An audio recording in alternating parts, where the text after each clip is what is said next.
All right, so the September meeting was yesterday.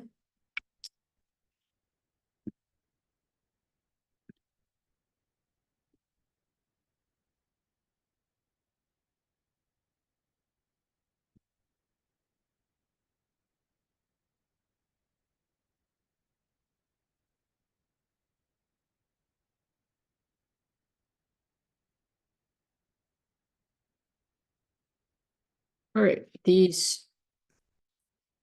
September meeting was yesterday, and all the trustees were present. So they discussed student outcome goals 1 through 4, the professional learning updates, and the board goals and constraints resetting process. So student outcome goal 1 was related to domain 1, which is an aggregate of all the 21 end of year STAR exams that students take. The district said that they were off track in this goal, so there was a slight decrease from last year of 1 point. And they also showed the data broken down by student group.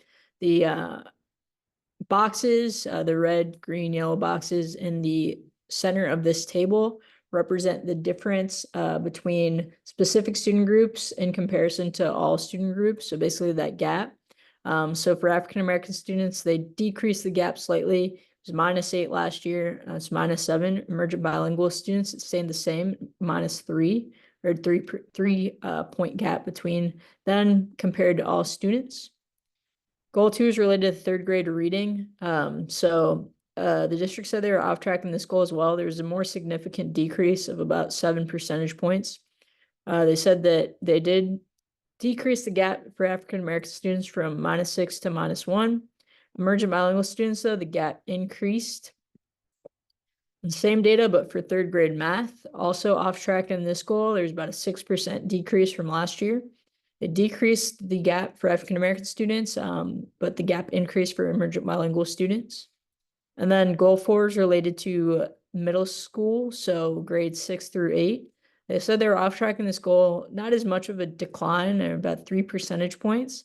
For African-American students, they decreased the gap from -7 to -5. Emergent bilingual students, they increased the gap slightly from -3 to -4. Some of the explanations they gave for this data. So they talked about third graders. Over a third of the third graders who tested did not go to pre-K or kindergarten in DISD.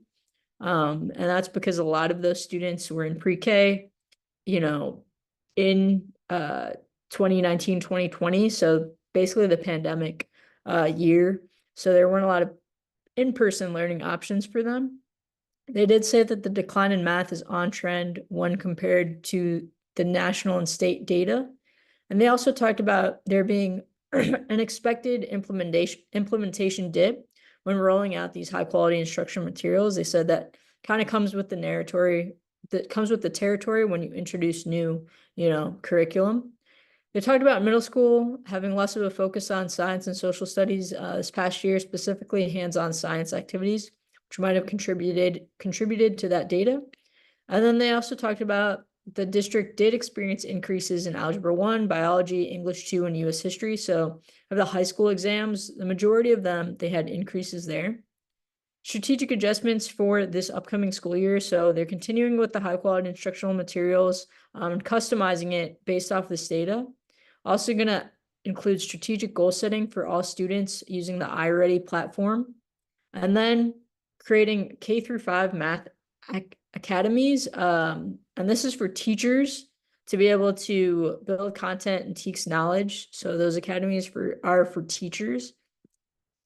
Board discussion, trustee Michigay wanted to know if the test changed. So the test itself did not change, but the way it was scored changed. So they talked about this last month, but they shifted to automated scoring or AI scoring for responses. And they basically data showed across the state that the AI scoring returned a lot lower scores in comparison to human scoring. And then how does the district compare to the state and similar districts? So they said the declines are consistent with the state and similar districts. They did talk about this last meeting and emphasized it again yesterday that when you compare economically disadvantaged students in DISD to their peers, their economically disadvantaged peers in other urban districts, the students in DISD are outperforming those other students. And then how's the district utilizing strategies of high-performing schools? So Trustee Miche mentioned Jack Lowe specifically. They talked about having individual interviews with those campuses, identifying trends across executive directors and regions, and then also data cycles where they'll have 3 to 4 principals with similar student populations identify, the best practices on their campuses.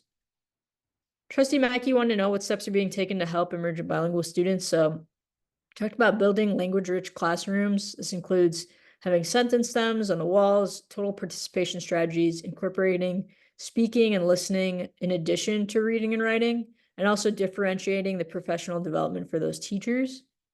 How did the district decrease gaps for African American students? So they talked about the importance of interventionists and early learning specialists, and also realigning resources to provide those supports to emergent bilingual students as well.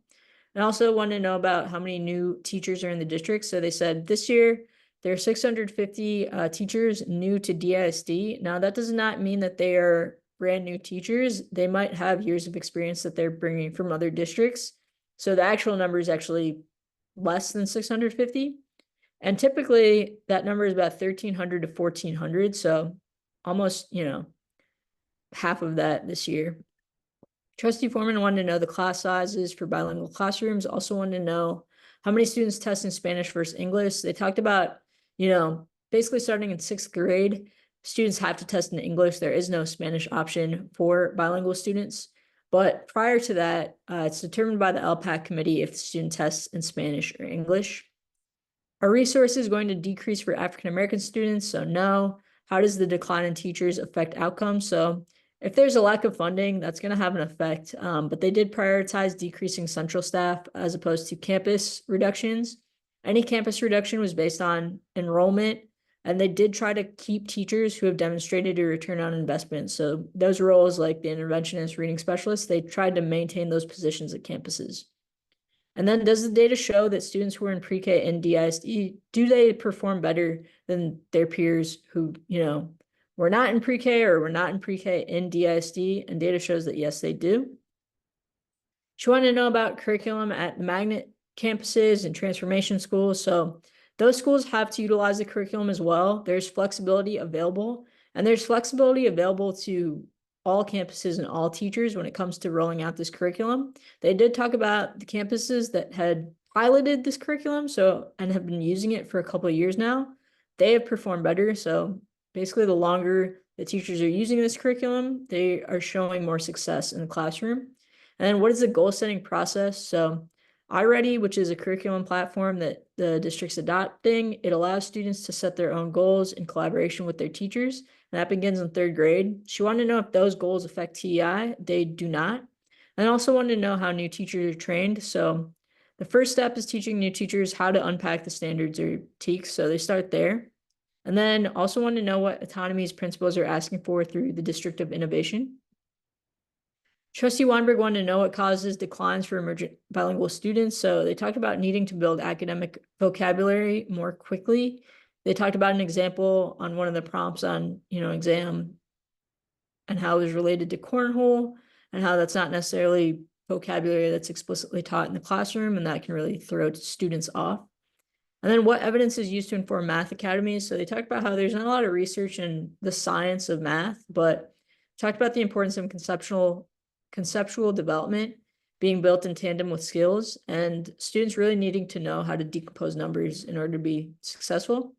And how does the district identify professional development needs? So there's item analysis, teacher surveys, focus groups, data walks. What strategic adjustments are made for science and social studies? So they talked about how there are actually new science TEKS this year that they're going to have to unpack, and also utilizing engaging labs. And then Trustee Weinberg wanted to know about parent support. So the district has a website with a lot of resources, and they're also going to send home customized data sets to show parents, the areas of focus and intervention activities that they can do. They're also going to be working with the parent coordinators on campuses to develop trainings. And then she wanted to know what criteria LPAC chairs use to determine if, a student should test in Spanish or English. So every year the students take TELPAS, which is a language proficiency assessment. So they use that in conjunction with questionnaires that ask, what is the language that's spoken at home, the language of instruction, all of that is taken into account. Trustee Curry wanted to know if the decline due to curriculum implementation was expected. So yes, they talked about needing to find solutions to catching students up, because what they did, previously last year obviously is not working based off the data. Talked about the importance of early childhood development and training of those new emergent bilingual teachers as well. You want to know if the math assessment has a written component. So what it does have is like manipulative questions. So it's not just everything is multiple choice. They're drag and drop questions where students have to like draw graphs or fill in tables, plot points. And they did say that students can struggle with that. And then what DISD assessments are administered in first and second grade. So previously they used MAP, but they realized that the MAP scores weren't necessarily aligned to STAR 2.0, so the new STAR test. They weren't really good predictors of how students would do at the end of the year. So they're going to adopt iReady assessments this year. And then will students still have intervention plans? Yes. So last year they focused on students who were behind, but this year every student will complete goal setting. And then how does the shift in math instruction relate to curriculum? So it's kind of independent of the curriculum. It's more related to the unpacking of critiques, vertical alignment across grades, and then the curriculum comes secondary. And then Trustee White also wanted to know about parent assistance. So every campus is going to have a deck with data, their campus data that they can share with parents and available resources. And they said campuses with D or F ratings actually have to like meet with those parents and share that data by the end of this week, September 15th. And then wanted to know what's being done to meet the goals. So continuing the high quality instructional materials curriculum and professional development. She also wanted to know how parents can assist students with the transition to online assessment. So there are no more paper assessments. And they said that every campus does have a media specialist to support like technology application. Moving on to the superintendent's report. So it was based on professional learning. So over the summer, there were 2 dates in which teachers could go attend professional learning training. The percentages at the top are feedback from surveys given at those trainings.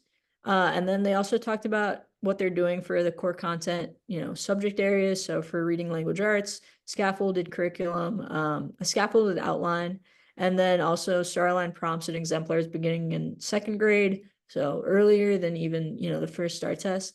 For math, those K through 5 math academies, a resource framework for organizing resources and instructional routines. For science and social studies, they talked about the new science standards that they need to unpack, and those include engineering design and practices, also incorporating writing opportunities because that is a part of the science and social studies exams now. And then social studies will have content academies for grades 8 and 11 that teachers can attend. And then for all the core content areas, they have weekly PLCs, so professional learning, weekly. And then also virtual office hours, so teachers can log on and ask questions about the curriculum or content. Trustee Mishka wanted to know if the surveys were anonymous, so yes. And teachers had the opportunity to leave comments. He also wanted to know policy surrounding unused personal days. So currently the district can compensate teachers for unused local days upon retirement, basically incentivizing teachers, to be in the classroom because they can be compensated if they don't use their days. He did say, Trustee Mishka said they should examine that policy so teachers can be compensated sooner as opposed to upon retirement. Trustee Weinberg asked about office hours. So they said it's early in the year, but they do anticipate higher attendance as the year goes on. Also wanted to know how the resource framework pairs with the curriculum. So it's kind of independent of the curriculum. They talked about needing to focus on how students learn the building blocks of math. And then she also just wanted to know if elementary school students have the same subjects every day, the same instructional time. Is that consistent across all campuses? So yes, that's required, by law. And then the campus has flexibility of, when they want to have like specials, for example. But in terms of instructional time, it is the same. And then finally, discuss the goals and constraints resetting process. So the current year goals, they are set to expire at the end of June 2025. So basically the end of this year. So the board needs to adopt new 5-year goals. There are also just examples of past decisions that were made based on the goals and constraints. So they include reading interventionists, the high priority campus stipends, early learning, for example. And then this is the current goals. So there are 5 of them. The baseline is when, is data from 2019. So that was when the goals were first adopted. And then the most recent data is from this past year, and then the goals for 2025 are on the far right. And this is the same, but for the constraints. And then for this process right now, the board is going to gather community feedback. The administration is also going to do data analysis, and then they're going to compile all of that. So in December, they can, draft their first, the first goals, the visions, and the constraints. So draft schedule is linked. There are going to be dates added to that, as well as a draft meeting outline is also linked. So basically, the idea behind this is that trustees will meet, with their community members and have a space in person to hold conversations. So they can be small group breakout sessions, or, maybe talk full group. There are also going to be translation services available. There are also opportunities for virtual meetings as well. They did say they want, at least 2 trustees attending each of these meetings. But the questions they're going to ask the participants are basically, what are the most important things that students should know by the end of elementary, middle, and high school? And then from that list, what should be the top 2 priorities for the district? And then with those priorities in mind, what should DISD preserve or avoid doing as it focuses on its priorities? And then from that list, what are the top 2, priorities?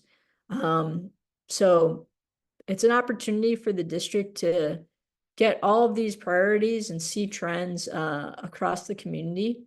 And so the survey is linked at the bottom. It's live actually right now, so anyone can complete it. There's also a QR code. So yes. And then Trustee Foreman said that they should share targets for each year with the community. And then also, are participants limited to sharing only 2 priorities or choosing only 2 priorities? So yes, the board's gonna have, over 20 meetings. So basically they're trying to force prioritization to see trends. And because at the end they're gonna adopt, 5 or so goals.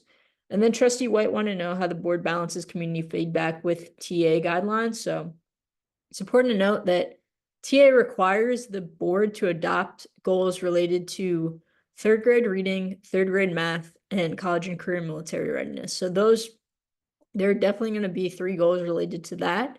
And then the board has the flexibility then to adopt goals on middle grades, for example, which they did, this past time, financial literacy, student groups. So they're using that feedback to be able to identify trends and adopt those additional goals. Trustee Weinberg asked about student voice. So all the trustees agreed that student voice is essential in this process. So they're exploring if a student-only meeting is necessary or if they want to encourage students to attend the general meetings for the public. They did land on, they would probably get feedback from the superintendent's team board, which includes students from every high school. And then if students are not able to attend a meeting, they still will have access to the survey. And then Trustee Curry just wanted to know how these meetings are going to be advertised, communicated to the public. So they will develop a flyer with all the meeting dates. They're going to send letters home. And then I'm sure the district's social media platforms will also blast this information out. So that was the September board meeting.